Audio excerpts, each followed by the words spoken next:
বন্ধুরা, আজকে আমি তোমাদের সঙ্গে যে রেসিপিটি শেয়ার করব সেটা আমার খুবই পছন্দের।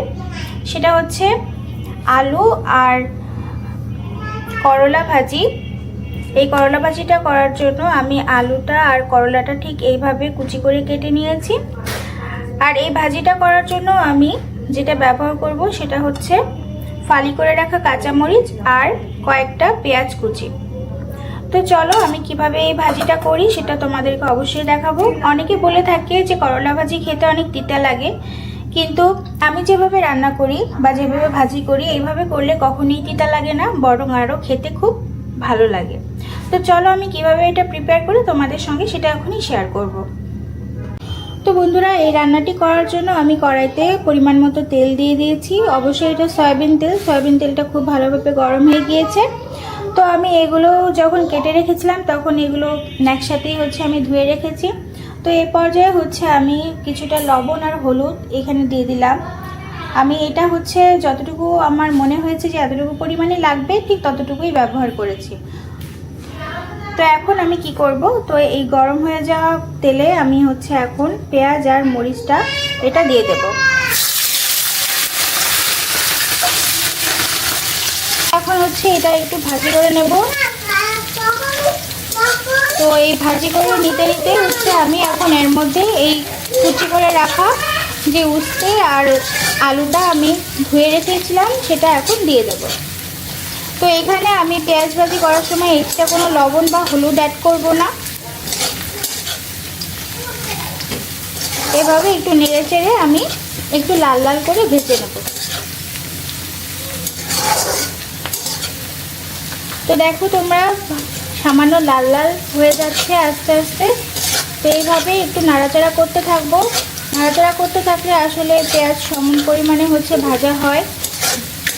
রেখে দিলে পরে দেখা যায় যে পাশ দিয়ে খানিকটা পুড়ে পুড়ে যায়। তো আমি এইভাবেই নাড়াচাড়া করতে থাকি যাতে সমানভাবেই প্রতিটা পেঁয়াজই ভাজা হয়ে যায়। তো আমি এর থেকে আর বেশি ভাজবো না। তো এই পর্যায়ে আমি এখন সেই কেটে রাখা আলু আর উস্তাটা দিয়ে দেব। তো যেহেতু আমি একসাথে লবণ আর হলুদ ব্যবহার করেছি, তো সাথে সাথে আমি এটা একটু নাড়াচাড়া করে দেব। নাড়াচাড়া করে আমি সব কিছু ভালোভাবে মিশিয়ে নেব।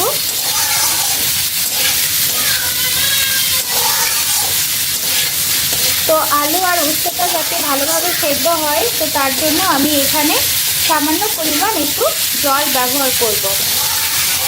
বেশি পরিমাণে করব না। বেশি পরিমাণে করলে এখানে আসলে সব কিছুই একটু ঘন্ট মতো হয়ে যাবে, তো সেটা আমি করব না। খুবই সামান্য পরিমাণে জল ব্যবহার করব সেটা সেদ্ধ হওয়ার জন্য। তো আমি এতটুকুই জল ব্যবহার করব, এর থেকে বেশি ব্যবহার করব না। এখন এই জলের সঙ্গে আমি উস্তাটা আর আলুটা ভালোভাবে একটু নেড়ে চেড়ে মিশিয়ে নেব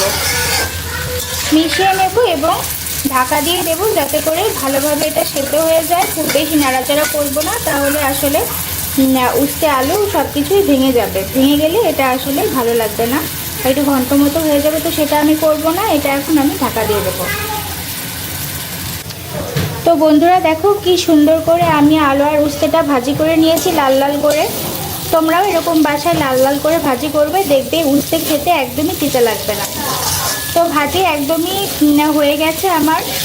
তো এই ভাজিটা অবশ্যই তোমাকে গ্যাসের ফ্লেমটা একদম লো করে তারপর করতে হবে। তো রান্নার এই পর্যায়ে আমি এখানে সামান্য একটু চিনি ব্যবহার করব।